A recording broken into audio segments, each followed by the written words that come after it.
नमस्कार, चंडीगढ़ से आपका स्वागत है। मैं हूं शैली तनेजा। आइए सबसे पहले नजर डालते हैं कुछ अहम खबरों पर। प्रधानमंत्री के अनुसार कृषि क्षेत्र, किसान और गांव हैं आत्मनिर्भर भारत का आधार।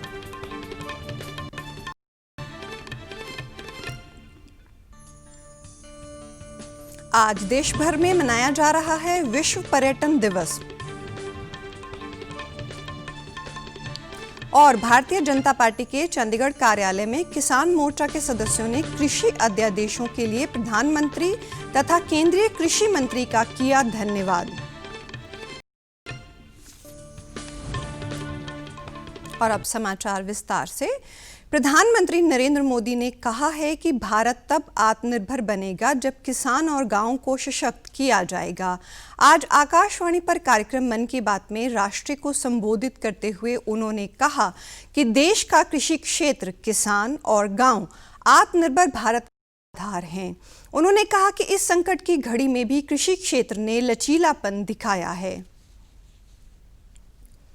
कोरोना के इस कठिन समय में हमारा कृषि क्षेत्र, हमारा किसान इसका जीवंत उदाहरण है।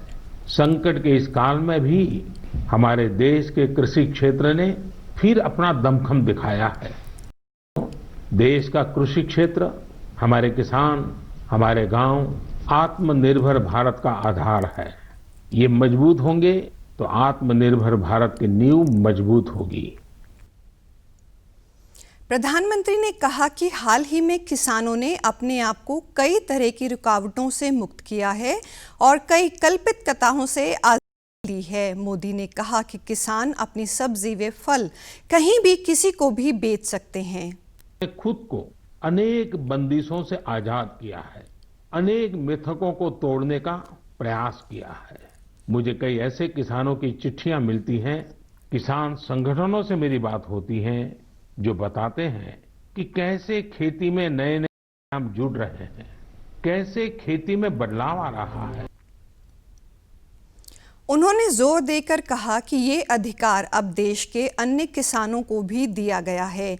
वह भी अपनी धान, गेहूं, सरसों, गन्ना या अन्य फसल जो भी उनके द्वारा पैदा की जाती है कहीं भी अधिक कीमत पर बेच सकते हैं। प्रधानमंत्री ने इस संबंध में हरियाणा सोनीपत जिले के कंवर चौहान का उदाहरण दिया कि किस तरह उसको अपने फल व सब्जियां मंडी के बाहर बेचने में दिक्कत आती थी, लेकिन 2014 में फलों व सब्जियों को एपीएमसी कानून के बाहर करने से उसको और अन्य किसानों को लाभ हुआ।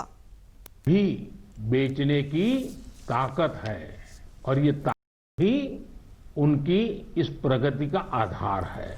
अब यही ताकत देश के दूसरे किसानों को भी मिली है।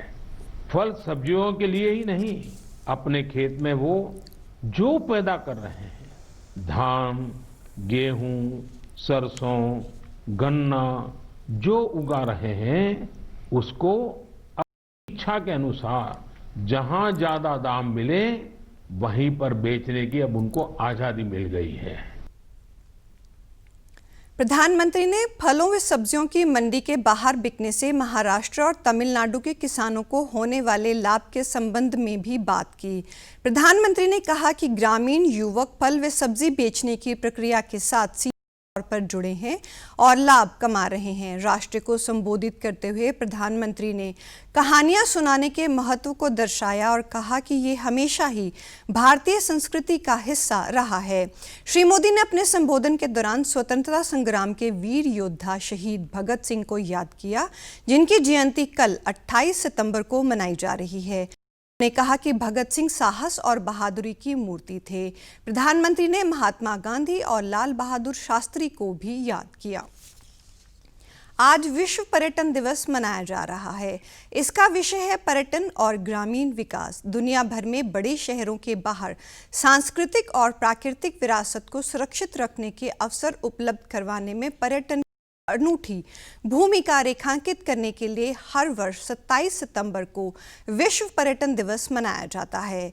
इस वर्ष देश के पूर्वोत्तर क्षेत्र में पर्यटन को बढ़ावा देने के लिए डेस्टिनेशन नॉर्थ ईस्ट कार्यक्रम आज से शुरू किया जा रहा है।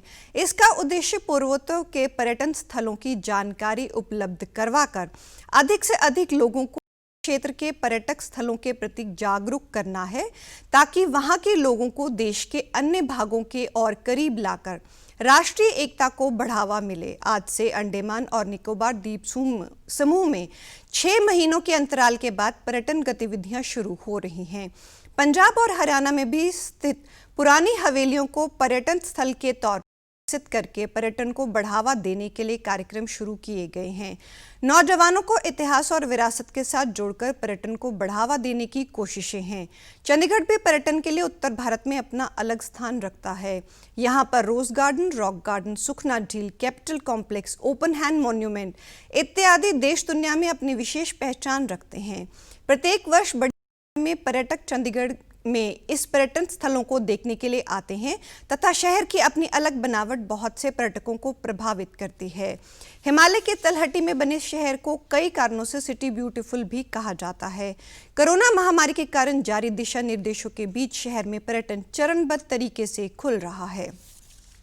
भारतीय जनता पार्टी के चंडीगढ़ कार्यालय में किसान मोर्चा के प्रदेश अध्यक्ष दीदार सिंह की अध्यक्षता में मोर्चा के सदस्यों ने बीजेपी की चंडीगढ़ इकाई के अध्यक्ष अरुण सूद से बैठक करके कृषि अध्यादेशों के लिए प्रधानमंत्री नरेंद्र मोदी तथा केंद्रीय कृषि मंत्री नरेंद्र सिंह तोमर का धन्यवाद किया। दीदार सिंह ने कहा कि भाजपा सरकार ने किसानों के हित के बारे में प्रतिबद्धता दिखाई है तथा प्रधानमंत्री मोदी के नेतृत्व में संसद में 70 साल बाद देश के किसानों को बिचौलियों से मुक्ति दिलाने वाले बिल पास करवाए हैं। भाजपा प्रदेश अध्यक्ष अरुण सूद ने कहा कि ये अध्यादेश किसानों को अंतर्राज्यीय स्तर पर फसल बेचने के अवसर प्रदान करेंगे तथा किसानों को फसलों का अधिक मूल्य प्राप्त होगा। किसान मोर्चा के पूर्व अध्यक्ष बलविंदर शर्मा ने तीनों अध्यादेशों में विस्तार से बात करते हुए कहा कि बिलों में ये प्रावधान है कि कोई भी व्यापारी या कंपनी किसान से एमएसपी के नीचे करार नहीं कर सकेंगे तथा मार्केट कमेटियां भी जैसे हैं वैसे ही रहेंगी। इसके अलावा कोई भी व्यापारी या कंपनी किसानों की जमीन के इस बिल के तहत खरीद फरोख्त नहीं कर सकेगी। किसी भी विवाद की स्थिति में निपटारा 30 दिन में स्तर पर करने की व्यवस्था की गई है तथा ये विधायक किसानों को 3 दिन में भुगतान की गारंटी देता है जो कि किसानों के हित में है। किसानों द्वारा शुक्रवार को अपनी मांगों के समर्थन में रास्ता रोको आंदोलन किया गया। अंबाला में कुछ किसान संगठनों द्वारा अंबाला अमृतसर राष्ट्रीय राजमार्ग पर सेना के एक काफिले को आपातकालीन ड्यूटी पर रोका गया। सैनिक वाहन आपातकालीन ड्यूटी पर जा रहे थे, वाहनों को गुजरने की अनुमति नहीं दी गई। प्रदर्शन के दौरान फौज के ट्रकों को रोककर रखा गया और आगे नहीं जाने दिया गया। पुलिस के वरिष्ठ अधिकारियों द्वारा किसानों को यह समझाने की कोशिश की गई कि सेना के वाहन भारतीय सीमा पर राष्ट्रीय सुरक्षा पर हैं और इन्हें जाने दिया जाए, लेकिन आंदोलनकारियों को मनाने के बाद भी रास्ता नहीं खोला गया। अपनी आगे की यात्रा पर अंततः राजमार्ग के दूसरी तरफ से सेना के काफिले के लिए रास्ता बनाना पड़ा।